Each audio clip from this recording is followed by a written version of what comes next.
Hi guys! Welcome back to my YouTube channel. Ngayon, tuturuan ko kayo kung paano natin mag-transfer Binance to Bybit. So, through XRP. So, ngayon guys, tuturuan ko kayo. So, let's go! So, ngayon, punta ka sa withdrawal. Click natin yung withdrawal. Para, search mo XRP. Click mo Crypto Network. So, ngayon, address network. Punta ka sa Bybit. Ito po yung Ripple natin. Tapos punta ka sa Bybit.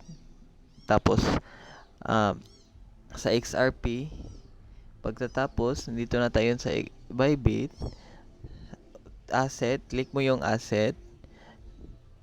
Tapos click mo yung asset with deposit. Pagkatapos itong deposit crypto XRP, click natin yung XRP, search or XRP Ripple. So pagkatapos nandito na tayo sa XRP, copy natin yung address. Ito yung address sa taas at pangalawa yung tag.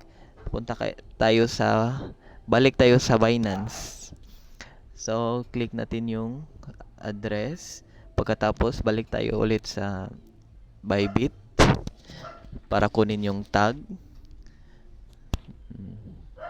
Okay, ni-check ko lang muna kasi baka mali.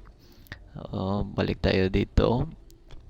Copy natin yung tag, yung 5001. Tapos balik tayo sa Binance.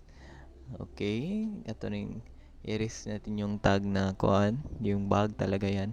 So, copy.